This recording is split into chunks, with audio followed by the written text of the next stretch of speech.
Hi, I'm Danny Kazam, and I would like to thank SaskTel for helping to sponsor this magic workshop where you can learn some really amazing magic. I'd like to show you one of the first magic tricks I ever learned. It uses an elastic and my 2 fingers, but you can't blink because if you do, you'll miss it. Watch. Did you see that? Let's try it again. Watch. This time don't blink. Wow. That amazes me all the time. Do you want to learn how it's done?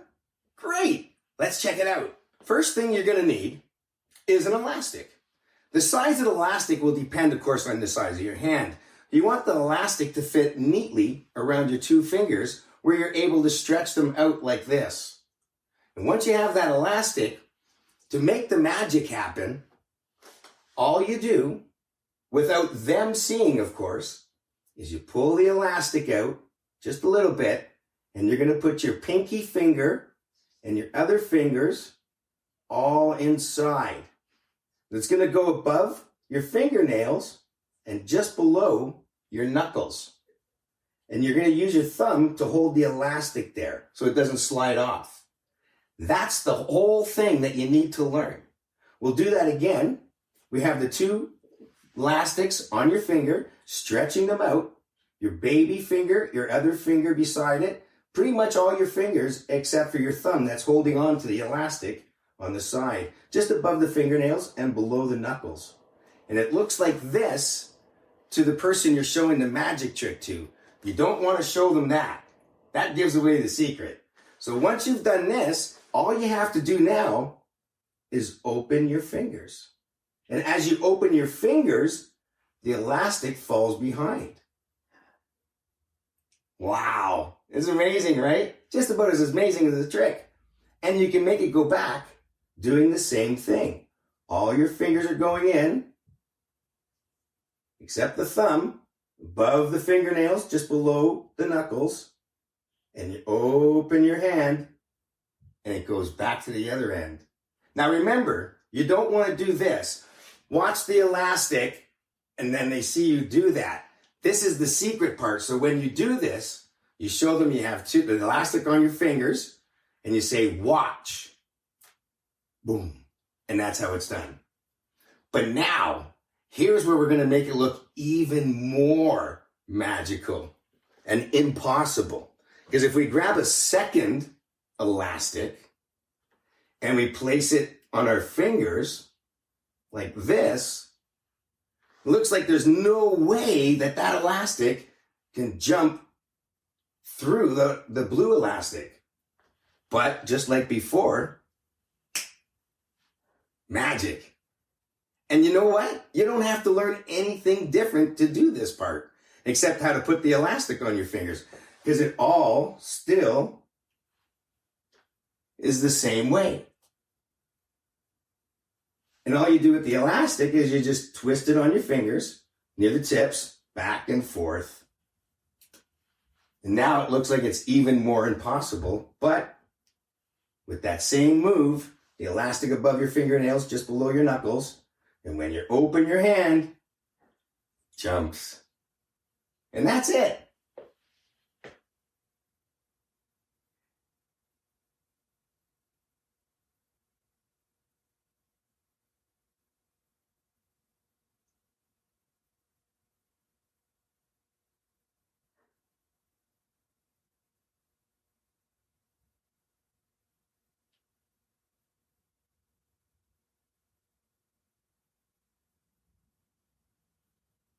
The anti-gravity ring.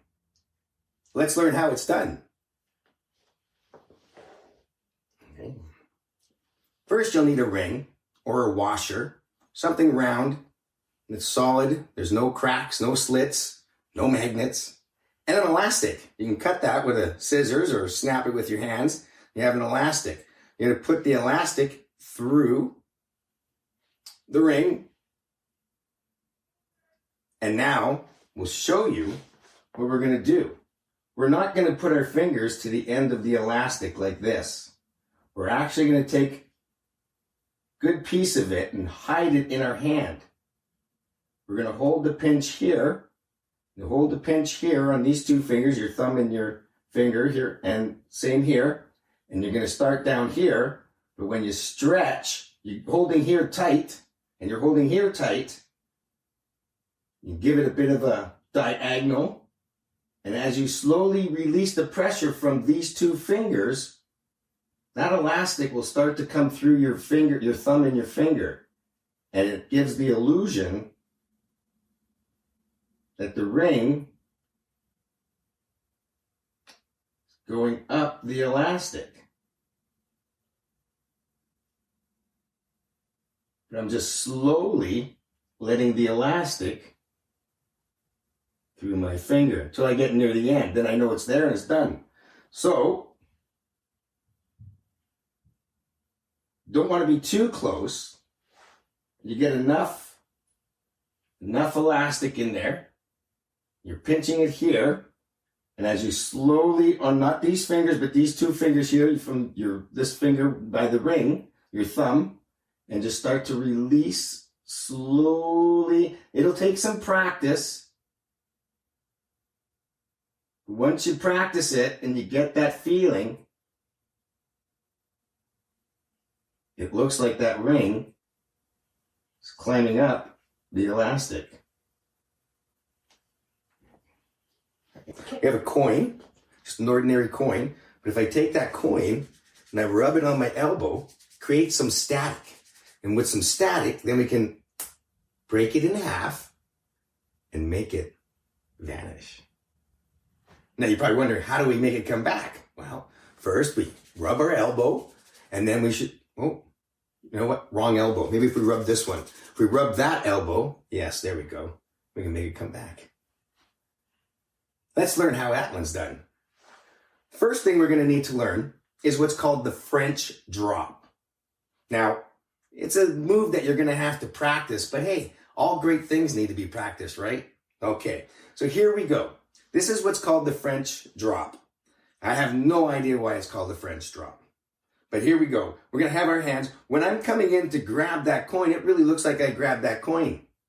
But you see, even though it looks magical, what I'm doing, and we're going to show you from behind, we have the coin. First of all, you want to sit the coin on your two fingers and your thumb, or maybe three, depending on how big the coin is.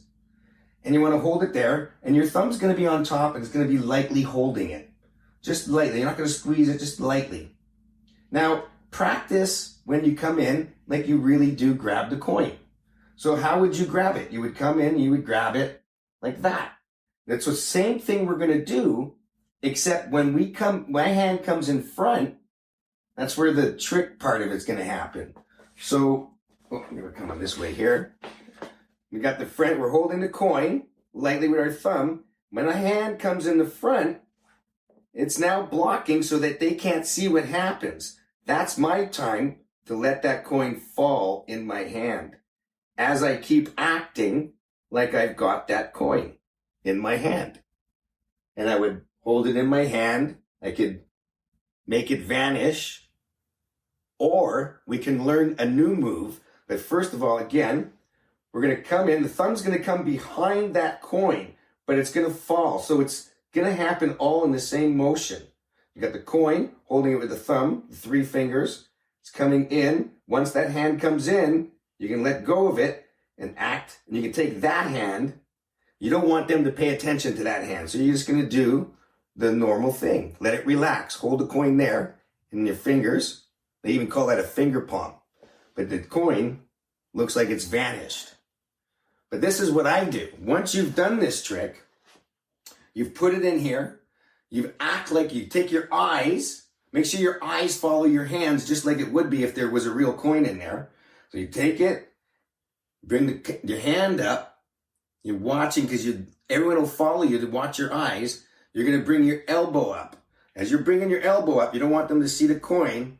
You're going to bring your hand up and your elbow, and as you get your hand behind your neck, you're going to stick the coin right there. If it doesn't stay there and you have something else you can stick it onto, but normally it might just stick there, and you leave it there. And you hold it, so when you're doing that, you're pretending you're rubbing that coin on your elbow as you're placing that coin on your neck.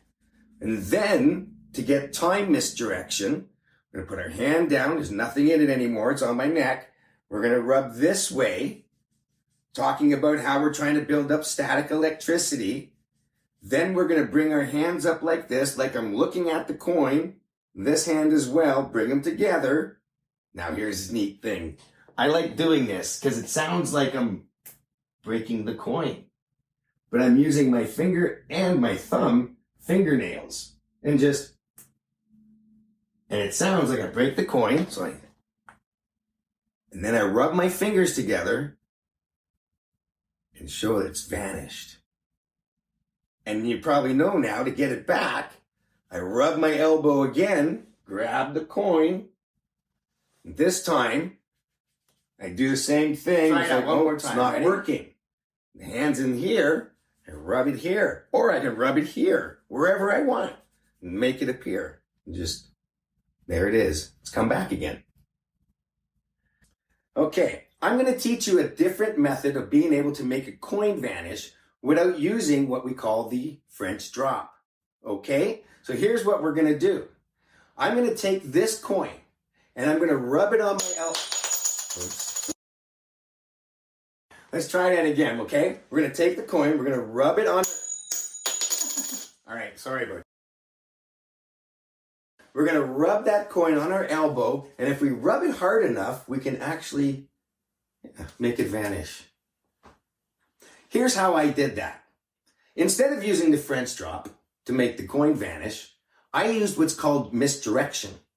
When I had the coin and I began to rub it on my elbow, I made it fall on the ground. It wasn't by accident. I did it on purpose. You see, now when I go down to pick up that coin, I'll pick it up with this hand again. Both hands are coming down though. It has to be the same way, so both hands come down. I pick the coin up so they see it again. And I say, okay, let's try it again. And when I do it again, it falls on the ground again. And they feel embarrassed for me. So then what I do this time, both hands come down. I pick up the coin with my left hand or the other hand. So if you're right or left, it would be the other hand. But they don't know that. I act like I pick it up with this hand, pick it up with this hand, and come up and look at it again. They think the coin's there because they've seen it twice. And this time, now I have the coin in this hand here. As I bring my elbow up, rub it. I'm going to do the same idea if I want. I can rub it here, bring it up here, and make it vanish. If you're at a table and you've got a coin and you're ready to show somebody a magic trick, here's another way of vanishing a coin. Now you can grab the coin, let everybody see it. They can examine the coin, and when they're done, they can just throw it back on the table. So now you can take the coin, place it in your hand, and tell everybody to watch as you make the coin vanish. Here's the method. You have the coin, and for your sitting down, it's important to have your knees, your legs together. Because what we're going to do is the first time, we're going to pick it up for real, show it to everybody, let them examine it if they want, and then when they're done, they throw it back on the table. That way, you bring your hand over, and as you're picking it up, you're now going to slide it off the table as I act like I have it in my hand. And I can place it into this hand, and I could do any kind of magic. I could just make it vanish, or I could rub it on my elbow, or put it in my nose. You don't want to put it in your nose, but you can make it look like that. And again, it's just sliding up, get your legs together. And if you want, you can use, especially if you're at a restaurant, you have some napkins there, place the napkin down. That way there, you can be for sure isn't going anywhere. I have 3 cups. Inside, we have a fuzzy ball. But let's see what happens. Use a little bit of magic. Take the fuzzy ball, place it on top of the cup. We'll take the orange cup, place it on top of the pink cup, take the blue cup, put it on top of the orange cup, which is on top of the pink cup. Then we snap our fingers just like that. Ah! Amazingly, the ball has fallen right through the cup. Wait a minute, that's impossible. Well, let's try it again. we'll put the foamy ball or the fuzzy ball on top of the orange cup. This time we'll put the blue on top of the orange and the pink on top of the blue, which is on top of the orange. We'll snap our fingers and amazingly, ball has come right back down to the bottom. It's incredible. Here's a really cool thing. If we just take that ball, we place it right there inside my pocket, we snap my fingers, and we can say, which one would you like to pick for the ball? Let's say they pick the orange. Well, they'd be wrong. Let's say they pick the pink one. It would be wrong. But if they pick the blue one, they'd be right. Let's learn this one.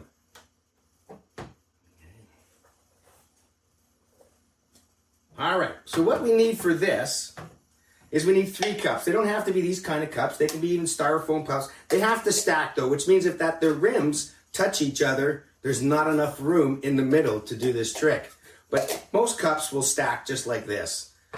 We have, instead of 1 ball, we have 2 balls. So if this is the bottom cup, we're gonna make the orange cup the middle cup, we're gonna place one in there. So we have 1 ball. This one here is gonna go in my pocket for now. And now we put the other cup on top. Now for me, to show you the cups, I show you there's the blue cup. And then to take the move with the orange so that the ball doesn't fall out on you, it's really easy. Because if you do it this way, they don't see inside the cup. And then you're gonna just turn it over, just like that. So you have the 3 cups, you have the foamy or the fuzzy little ball in the top cup. You also have one in the second cup. They don't know that. You dump the first ball out, then you take the blue cup, turn it over this way. You take the orange cup, turn it over this way. And if you don't have to go fast, it just has to be in one motion.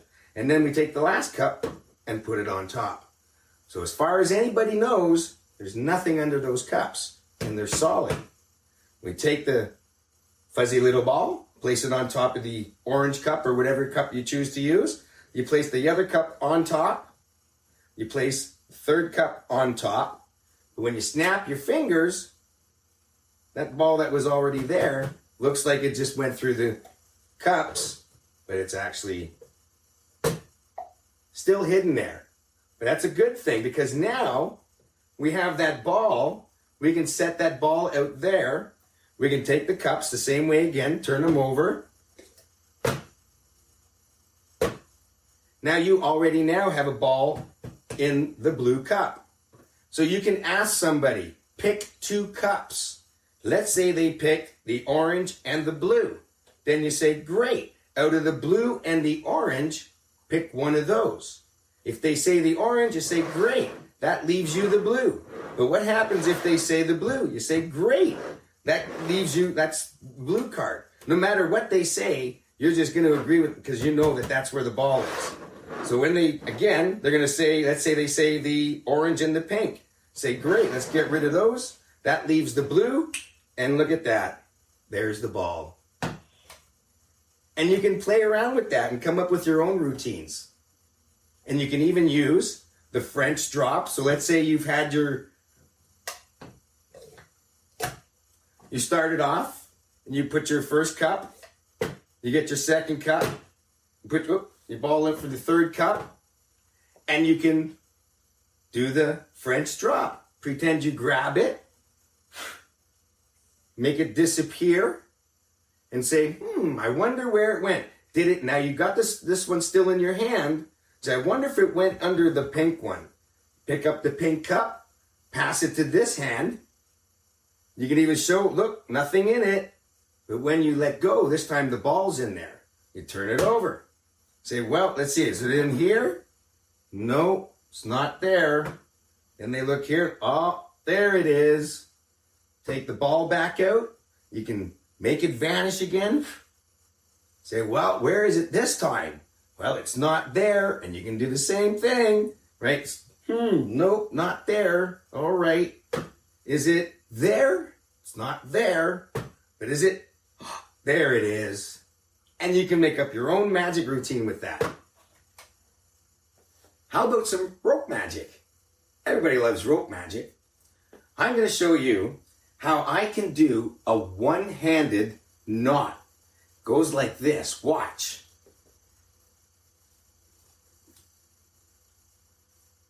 Oh, it's not there. Well, let's try it again.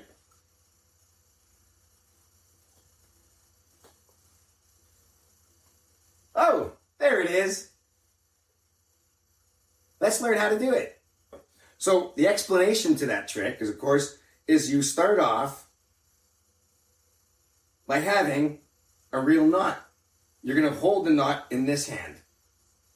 You're going to tell everybody you're going to make a knot magically appear with one hand. As you turn the rope around, you get a nice little swing going. You're then going to try to lift it up and then catch it in your hand. But you're going to let it drop the first time. So it's like, oh, didn't work the first time. Let's try it again. Do it again. And this time, when you catch it, you're going to hold on to that end and drop the part you were holding on to that has the knot. And it's going to look like you made the knot. So it looks like this. Turning it around, throwing it up, and letting it go. And there's the knot. And that's that. Using the same rope. Okay. Now I'm going to take this piece of rope. Now if this was the top end and this was the bottom end, where would the middle be? Right here somewhere, right? Good. We'll take the middle, bring it right up about here, so that we cut the middle. Do we still have a middle? Or do we have four ends? We have two equal pieces of rope. Well, they're supposed to be equal here. Let's see if we can. There. Now, okay, that didn't work. We'll try that one again. There we go. There. Now they're both equal. What we're going to do is we're going to tie this into a knot. We're going to go once. We're going to go around, under, through, tight. There. And that's how you restore a cut piece of rope. There. Okay, that's not really magical, is it? Okay, tell you what. You put the hand here. Now keep an eye. There we go. Now I'm going to need some pixie dust for this. I think I have some pixie dust here. Oh, yes, I do. There we go. Just a little bit. Just a little bit will work. There we go. Just like that. And now it's fully restored. All right. You probably want to learn how to do that. And I'm willing to tell you. So here we go. You need a piece of rope. You need some scissors. Now, you're going to probably need some sharper scissors. So depending on how old you are, make sure you ask your mom and dad first if it's okay. And they might even be able to, well, they don't want to help you out, right? But you don't need this. You can use shoelaces. You can use string that you can find. Anything that's really, you don't want to be too thin because nobody will be able to see it. But I use this kind of rope, and you can use any kind of rope that you have around the house. All you got to do is make sure, though, you remember which end is the up and which end is the down. I get confused, too. So what we're going to do is you point out you got the top end, you got the bottom end. And you can ask them, where's the middle? And they should tell you there. And when they do, they say, good. Here's the move. When I bring the middle up,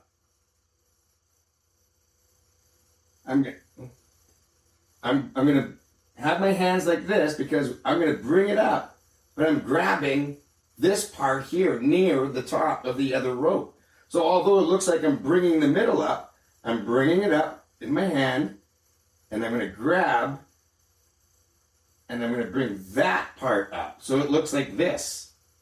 And I'm hiding it, of course, in my hand. So when I do that, I bring the rope, I find the middle, I'm going to bring the middle up as if I'm bringing it up like this, but I'm not. I'm bringing it up like this, grabbing the rope and bringing that, bringing that up. Because now when I've got this, you see, bringing it up and over, I have that, but it's not really the middle. So when I cut it,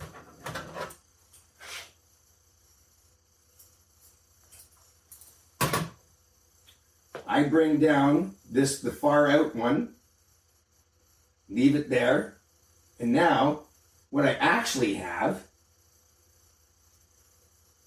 is a piece of rope that wraps around the other rope, just like that. But you hide that so they don't see it. So it looks like you got two pieces of rope, but they're not even.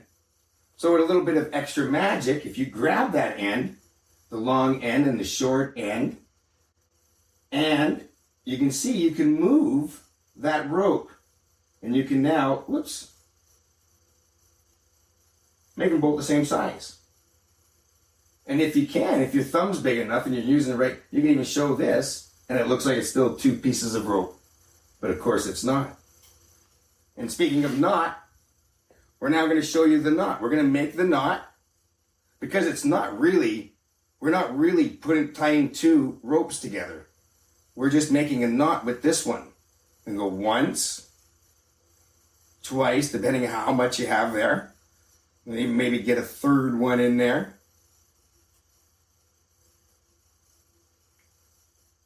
Nice and tight. And there we go. Then you can tell them there. That's how you restore cut rope. And then we take the rope, we put it in our hands. We're going to grab this knot part, and we're going to go around our hand. As we do that, we're going to keep this because it slides. So as we keep going around, we're just going to slide that right off. Just like that. You don't see that. You hold that and keep that in your hand. And then you can say, I need some pixie dust. And that's your excuse to reach into your pocket with the knot, drop the knot off, leave it there, pretend you got some pixie dust. Throw some pixie dust, like magic, and unravel it. It looks like the knot has vanished and the rope has restored. Yeah. Let's try a little bit of mind reading. I'm going to try to read your mind. See, earlier, I had this thought in my head that you were going to select a specific card. So I didn't know if it was going to be the 8 of clubs, the 7 of hearts, the 3 of diamonds, or the 10 of spades. But I'm going to get you to pick one of these cards, one that you feel sort of drawn to. I'm going to see if it's the same card that I predicted. So it could be the 8 of clubs, the 7 of hearts, the 3 of diamonds, or the 10 of spades. 8 of clubs. The 8 of clubs? Are you sure? Yeah. I don't want you to feel like I made you pick the 8 of clubs. You can pick any one of the other ones. But if you want to stay with that one too, I don't want to... You want to stay with that one? That's amazing. You know, of all the cards, of all the ones that are here, they're all just normal backs. But that 8 of clubs has an orange star on it because I knew you were going to pick that one. Yeah? The heck? Yeah. See?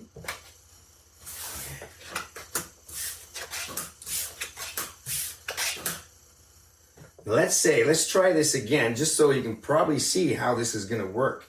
Let's say he didn't pick the 8 of clubs. Pick another card. 10 of spades. The 10 of spades. That's amazing. You see, because inside this deck of cards, I have one card turned over. And let me show you. See, look it. They're all face up, except for one card. And the one card is, oh, there it is. None of the others are turned over. But this one, 10 of clubs, or 10 of spades, the same one. Wow. See? And as we continue to learn how this trick is being done, let's say they picked the 7 of, we didn't do the 7 of hearts yet, did we? Let's say they would have picked the 7 of hearts. That's amazing, because actually I had a prediction and I wrote it down right here, and look at that, the 7 of hearts, right? But what if they would have picked the 3 of diamonds? Easy. Amazing, absolutely amazing. Look at that, I wrote my prediction down to 3 of diamonds. I knew you'd pick the 3 of diamonds. Right on. So we saw how the trick was done, but we also learned how it's done. But let me go over that with you. So I have I'm using 2 10 of spades And you could use any cards you want. And in fact, you can come up with any of the places you want to place your card reveal.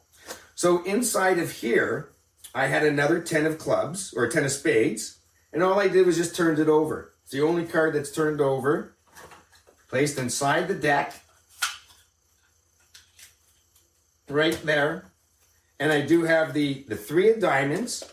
I put it on a piece of paper, stuck it in my front pocket. The other one, the 7 of hearts, I placed right here. And then, of course, the other card, I just placed a little star. If you're able to write something on it, you can write something like, I knew you'd pick this card, right? But I put a little star on there that shows that's different than all the other ones. If you also wanted to do, you could make this a red card or a different card altogether. And then you could say that's the only card that was different than the other ones. So that's, and the 7 of hearts, of course, is right up here. The 3 of diamonds in my right pocket. And the 10 of spades is upside down in another blue deck. Like that. It's a pretty cool trick. You'll enjoy performing that one. I'm going to give you a deck of cards. If you can remove the cards from the box.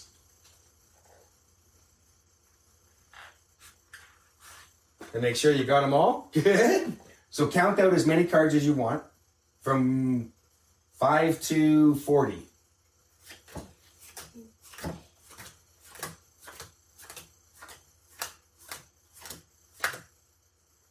12? Okay, you can hand me those. You can pick up those 12 for me.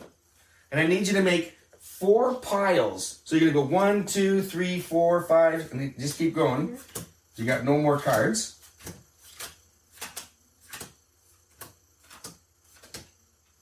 Okay. Now, I haven't touched the cards. You've had the cards the whole time, right? So just wave your hands over the deck of the cards. There we go. And now, flip over the top card there. An ace of diamonds. Pretty good. Let's try the second one. The ace of hearts. That's 2 aces. That's pretty good. Let's try to see what happens with the third one. Wow. The ace of spades. Okay, that's getting really good. Let's see what happens. Do you even get all 4 of them? You did. That's incredible. Good job. Okay.